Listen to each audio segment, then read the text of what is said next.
Hello and happy gaming, everyone. This is Dark Sage Walker, and as of the recording of this video, Pokemon Sword and Shield have been recently released. I believe they were out on... I have no fucking idea. Let's be fair. Oh, I was gonna try to do this video without cursing. Oh, too bad for that. This is gonna be something that I would talk about, but oh well. So, when was this game released? The 15th. Alright, so my first thought was correct. So, since that game's release, I've gotten a chance to see some gameplay of it. Haven't played it myself for reasons I'll go into later.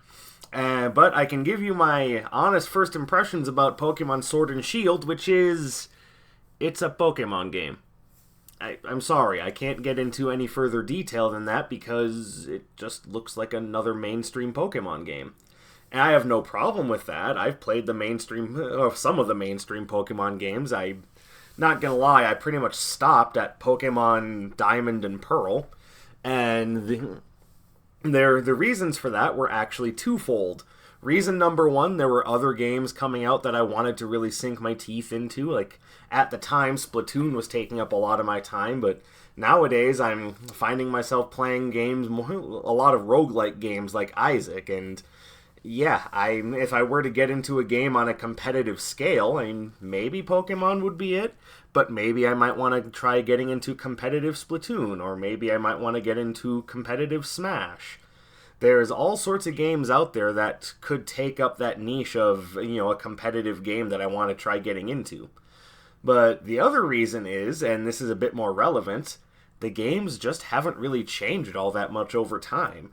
And, perhaps they shouldn't. Perhaps the mainstream Pokemon games should continue to be what they are. I would love to see them do something bigger, more interesting, do something absolutely nuts with the concept. But as it is, the niche has already been carved out. It's a huge franchise with a huge following, tons of characters, and a deep strategy element in its competitive field, which, even though I'm not big on being a part of, I do enjoy watching it. Because there's a large amount of mentality that goes into, what is my opponent going to do next? How do I counter it? Can I counter it? There's so much that goes into good competitive Pokemon play that I find it to be just interesting. And I wouldn't want that part to change. But there's another part of me that thinks, boy, wouldn't it be neat if we could get something different out of Pokemon? And we've seen the start of that. You're actually watching me play that a little bit. I'm playing Pokken Tournament DX on my Nintendo Switch.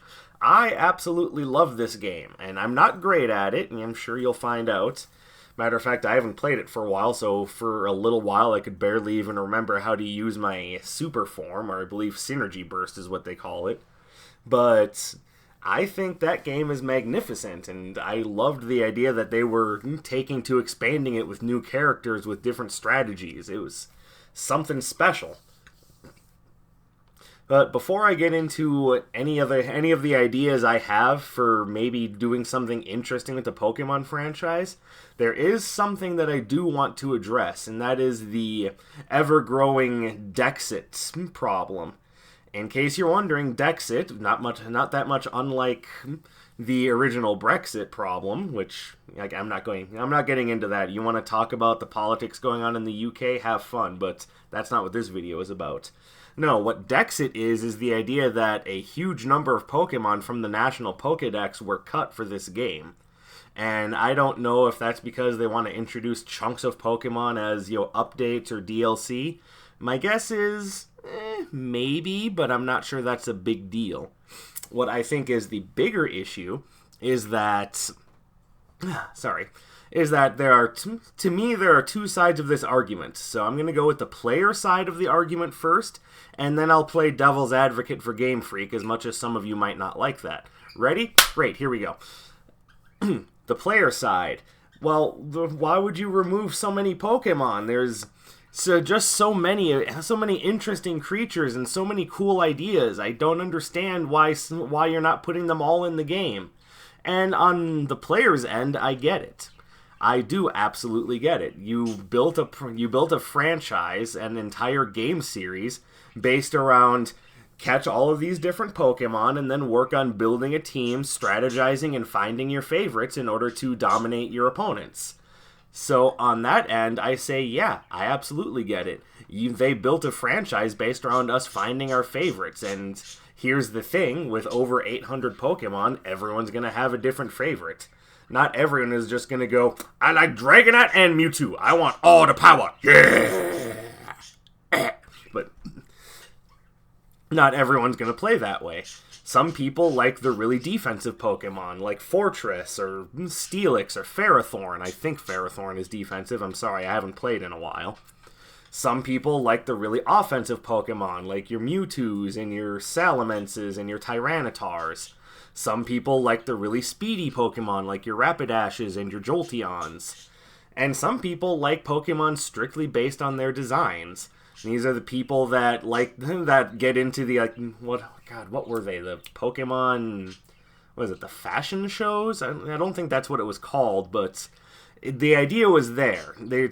Pokemon is a game that absolutely is or can be for anyone, aside from crazy, PETA animal rights people.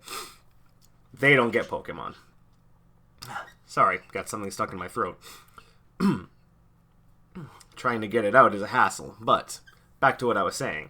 So, by removing so many Pokemon from the catchable number in Sword and Shield, do I get it? Absolutely. And to exemplify that point, a number of Pokemon, some that were even staples in the competitive environment, are gone. Chansey, for example, is gone, which means no Blissey either. None of the starters from the original games are back, save for Charizard. I think that's a damn shame. As much as I like Charizard, I also had quite a soft spot for Greninja. I have a soft spot for Torterra. I especially have a soft spot for Infernape and Blaziken. And let's be fair, I like most of the fire types. I think it's a shame that so many of them were cut. And it just makes the games feel a little bit exclusionary. And to the point where it's almost worth saying, so what, these Pokemon are good enough for the game, but these ones aren't? I don't understand why, and that's because people feel that way, because Game Freak cultivated this culture of, you have to catch them all, you have to develop your favorites and look for them, this is a big deal, people, go get them! And then not to include some of people's favorites is a huge hassle. I'm pretty sure my favorites remained intact, but I'm not really going to play the game. And again, it's not because I dislike it. I love Pokemon as a franchise. I just have other games I want to play and other experiences I want to focus on. And again, I'm not going to make the excuse of I don't have time for Pokemon, because I have time to sit here and record this video. Clearly, I have time to play Pokemon. Even with a more or less full-time job in recording other videos, yeah, I have time to play Pokemon. I don't because I want to experience other games and other offerings. And to devote so much time to Pokemon is, I don't know, it's not for me anymore. It used to be. And I said I very much love the strategic element of Pokemon, but I just don't think it's for me anymore. It's one of those games that you just sink so much time into that I'm not sure I could really effectively do it. But again, I get it. There's a lot of Pokemon that quickly became people's favorites that aren't going to be included in this game. Dragonite isn't in Sword and Shield, and that's a damn shame. That just makes no sense. But now let's look at it from the developer's point of view, which is they have to, even if it is on a somewhat minimalistic level, they have to model, animate, and program over 800 different creatures for one game. And we're not including like NPCs or like modeling buildings or whatnot. We're talking 800 different playable creatures. That's an amount of work that's staggering at this point. And let's be fair, there's a number of Pokemon that I'm sure no one would really miss. Like the big ones, obviously people are going to miss. Your Blastoises, your Venusaurs, your Typhlosions, like the Pokemon like that were really mainstream and in people's faces. Those are the ones that people are going to notice missing. They're like, hey, I like that Pokemon. What gives? Or, what's the name of that Pokemon that's the grass and fighting type? Like, The one where you have to stick with its really weak Shroomish form in order to get the Spore move, but then once you get it up there, that Pokemon just becomes a beastly powerhouse because it's one of the few that gets a 100% accurate sleep-inducing move. Yeah, that one. The Grass Fighting type. The one that's 4 times weak to flying and you should never use against a really talented flying type. God, I can't remember its name. I can see it. I can describe it. I've even based a D&D character off of it, but I can't remember its friggin' name. I'm sure someone will let me know in the comments, hopefully. But, yeah, there's... with so many Pokemon, and some that were designed only to fit niche roles, or... I can't count how many different Pokemon are just the bird. I mean, in the Gen 1 had 3 versions of the bird. It had Pidgey, it had Spearow, and it had Doduo. That's 3 different versions of the flying normal type, or as I just call it, the bird. And that trend would not be bucked for a long time. There's way too many versions of the bird. And whereas on one hand I can understand it, because you're going to different regions with different things that, rise to the top of the evolutionary chain. Also, from a competitive and gameplay standpoint, how many different versions of the bird do you really need on your team? It's even the one that stands out to me, which is Staraptor, because it gets a fighting type move called Close Combat to battle rock types. If you look outside of that, what you're left with is the bird. I'm sorry, I don't see the reason for so many flying normal types. It's just ridiculous. Maybe a couple to, one to exemplify, what you commonly see during daytime in the region, one to exemplify what you commonly see during nighttime in a region. And then after that, we don't need 100 versions of the bird. It's ridiculous. But more so from the developer standpoint, you just have so many Pokemon that it would start to take an infeasibly long time to develop a Pokemon game.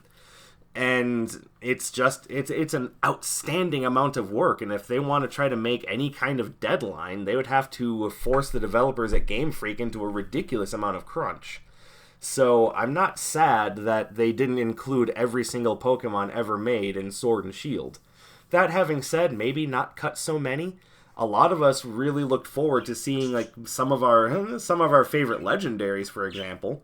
And I don't know why, but the ones that I really liked were the roaming fairies from Pokemon Diamond and Pearl. Mesprit, Uxie, and the third one. I'm sorry, it's been too long. I can't remember their names. But I really liked them, and it would be nice to see them again. And now in a game like this where you can just see the Pokemon on the map, wandering legendaries doesn't seem like such a terrible idea anymore. So long as you don't put in that bogus crap about them only being able to appear once. And I don't mean you can only run into them once. What I mean is if you accidentally cause them to faint, they don't just faint, they die. They go away forever. That's an archaic gameplay element that has to go away, but I'm getting off topic here. So I totally get it that this sort of thing just takes so much time and so much effort on the end of the developers. Yeah, I get it. It's a difficult process. But again, to play devil's advocate for the players now, that attitude was fostered by saying we've got so many different Pokemon, everyone go choose your favorites. And then kind of punishing us by going, okay, you all got your favorites? Cool. Most of them aren't in this game. Ha ha. So it felt like a slap in the face for the players, but again, I don't think it's that unreasonable to think that maybe the developers don't want to have to put 800 plus Pokemon into one game and have to keep expanding the numbers every time.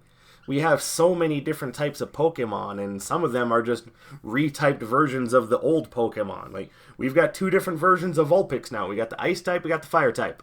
Wow. Now we're getting so far into it that we're now going to different regional types of the same Pokemon. Same thing happened for Diglett. We've now got, Fabio Hair Surfer Diglett, who's got the worst typing in the world. And then Or no, is that the one? There was one that was Ice and Steel, which, I mean, I've seen Pokemon with ×4 weaknesses in their typing. That one has 2 ×4 weaknesses, and that's ridiculous.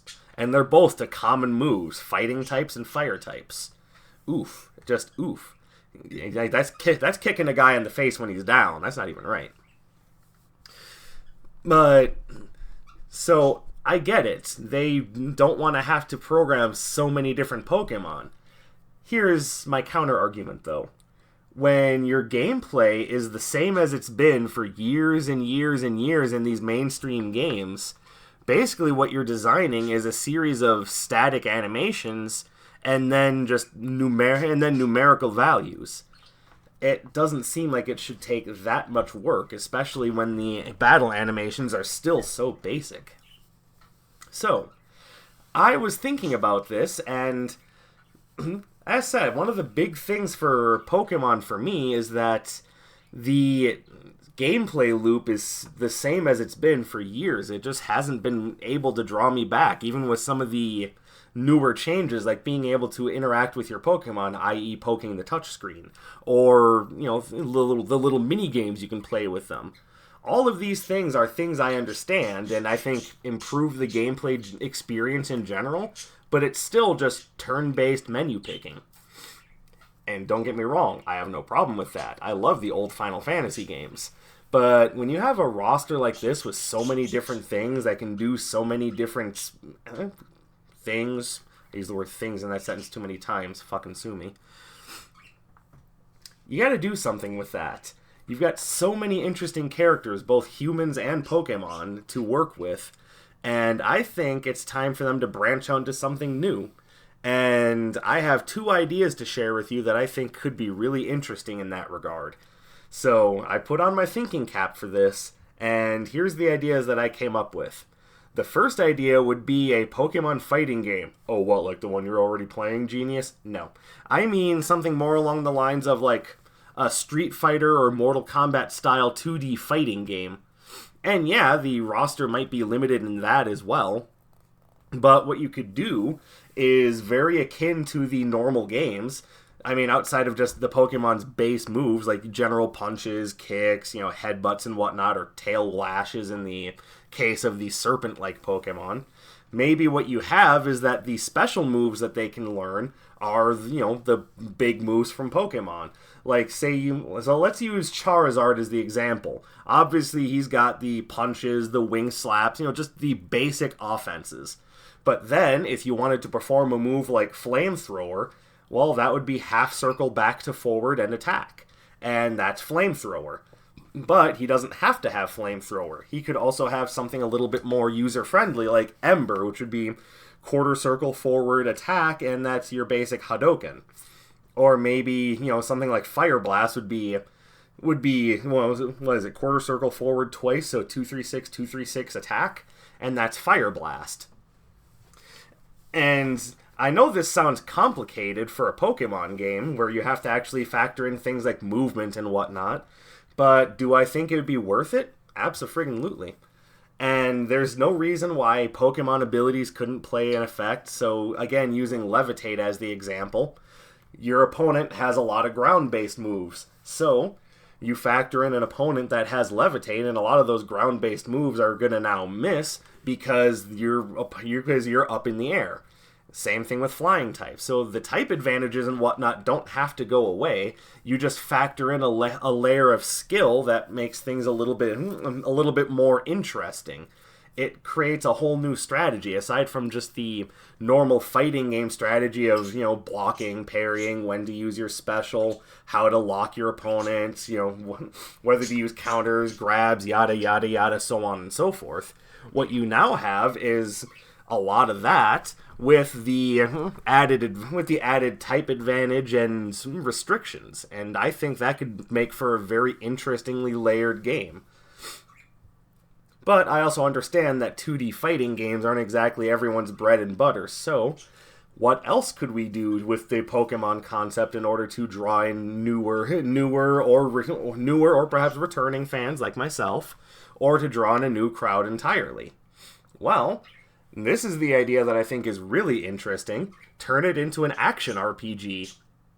And that way, and let's elaborate on that a little bit. It could go in one of two ways. You could do either a top-down action RPG, very similar to your Diablos or your Torchlights or things like that, or you can make it a fully 3D action RPG like your Kingdom Hearts. And again, I get it. This would be difficult to animate all those Pokemon in, which is why I'm introducing ideas like this, because if they want to limit the Pokédex and then maybe introduce new playable Pokemon as like different classes or whatever, they could do it that way. And then you still have the ability to teach them different special moves via their level up trees or the technical machines or breeding. And you could customize your Pokemon that way without having to give up the very basic moves. And again, this is something that could create very in-depth strategy, because now instead of just being click on a menu, hope your attack hits, now you've got things like, okay, this is how flamethrower works, straight line fire attack that you aim at your enemy. Or for people who like the entry trap moves like stealth hazards, spikes, or toxic spikes, those now become essentially, instead of just entry hazards, now they're area denial, and you can form strategies around that. And I think using that action RPG formula, it's not like the way that the stats work. Obviously, you've got your physical attack, your special attack, your physical defense, your special defense, and you can still definitely build your sweepers, your tanks, your whatnot. But now the speed stat does something different. Instead of just determining who goes first, now it affects your actual movement speed. And do I think that has the capability of breaking the game? Potentially, but not if you're good enough to understand what's going on. Because tanky Pokemon have always been kind of an interesting counter to speedy Pokemon. Pokemon like Jolteon never really got very far when dealing with Snorlax, and even Thunderwave didn't help that. At least in my opinion. So, do I think that those are good ideas? Absolutely. I think that could form an entirely new idea. Those could be entirely different spin-offs, and don't get me wrong, this is not, Pokemon fucking Mystery Dungeon. Didn't like those games very much. No, this is something very, very different. And I think, especially if they decide to go with the top-down idea and animate them in a more 2D, either cel-shaded or pixelated style, you could get most of the Pokemon in that game and still have a very decent, well-rounded action RPG style adventure game that way. Hell, I could even write up a story beat for that. Maybe it starts off like your average Pokemon adventure. It's like, oh look, I'm going out on my first Pokemon adventure. Hooray! You pick your starter, you go out there, and you start going through the motions. And partway through, you discover the game's team. We'll just say Team blah blah blah. And as per usual, you get into it with Team blah blah blah. And maybe partway through the game, you discover, hey, okay, back up. I'm getting ahead of myself. So throughout the game, you battle the new team, and, it looks like they're up to no good. Like they're trying to capture things or trying to do whatever, just because there's because they're horrible, horrible, greedy people, and they want all the power and the money and the cookies and everything. Come to find out later in the game, what they've been doing is building up a force to battle a potentially really evil Pokemon that has decided, maybe just on a lark, and then when I say that, I mean a lark in my mind and not just it decided randomly, but maybe it's come to the conclusion that the societies of Earth are too inept, and it's decided to essentially try to build up a force of its own to enact war against the human species. And in the end, what you have to do is team up with this, team blah blah blah, in order to go out and stop this guy. Maybe you can find a way to change his mind, or hell, maybe it's not even a Pokemon at all. Maybe it's more like a villainous force of nature that you have to either convince to back down, or you have to end up fighting it before you can move on to, the Elite Four and whatnot. Or hell, maybe you go through the Elite Four first to try to employ their help, and they're like, we don't know anything about that. It sounds like you're making it up. So you have to beat them in order to convince them to join you, and then you've got really powerful allies to help you out in the battle against, whatever this Void Mother is. I don't know, I'm just throwing basic ideas out there, but it seems far more interesting than it simply being just a base sporting event. And I think they could really work with something like that. So I really hope that someone takes one of these ideas and runs with it. Either the 2D fighting game idea, which I know Pokemon Wild is a thing, but I'd like to see an officially licensed Pokemon fighting game like that, not just based off Tekken like this one is. Or I'd like to see the action RPG idea, set it up kind of like Secret of Mana, and then I think you have a winning formula at that point. I really hope someone takes it and runs with it. I like the idea. I would love them to do something different with Pokemon. And really, I just like the idea to take my favorites, Steelix, Gardevoir, and Meloetta on, long-term adventures. Hell, if they go with the action RPG idea, maybe, because recently what Pokemon has been doing is they've been saying, alright, select one of the Pokemon on your team. That one can follow you around. Maybe what you can do with the action RPG formula is it's not just your Pokemon that level up, but maybe you level up, and as you become a better trainer, you can have more than one Pokemon following you around in the world. And then you can use their properties to solve puzzles or get around environmental hazards like the dark caves that we all hate. Hey, maybe if you have a good enough relationship with your Pokemon, maybe you can have a fire type out to illuminate the area. Or maybe one of those annoying Zubats, or perhaps a Golbat or Crobat, well, maybe its natural sonic abilities can be used to help illuminate the area for you, so to speak. Something like that. Or you have a Scyther. Guess what? There's a big fuck-off tree in the way. Just cut it down. And to say nothing about being able to just go around the tree, but, talking game logic here. Or, the multitudes of big flying types that you can ride. Maybe one of them, or maybe you could just flat out ride on your Steelix or your Rapidash. These are ideas that I think are worth millions, and I would love it if they were to implement that in the game. Because wouldn't we all love to ride a Rapidash or a Zebstrika, or in my case, I'd like to ride a Steelix. There's so many things that I think are ripe for the picking that I really think they should run with. But I'm going to cut it here because I've almost been going on for half an hour now. But I would love to know what y'all think about these ideas, so leave them in the comments below. Hell, maybe if there's a demand for it, maybe I'll just keep spinning off ideas and seeing if any of them take hold. But just speaking as a Pokemon fan, as a Nintendo fan in general, and as someone who likes to see new ideas, I think these ideas are worth a lot. And when we say that we want Pokemon to innovate, I don't think we necessarily mean that we need it to do something that it's never done before. I just think maybe we need to move away from the menu-based, turn-based formula and into something a little bit more, a little more movement, a little more excitement. Like I said, a fighting game or an action RPG, I think these are the areas where Pokemon can really shine. Because these aren't just random creatures, they are characters. And I think we could do a lot with this. But I'm going to cut it here because, like I said, I've been rambling for a while.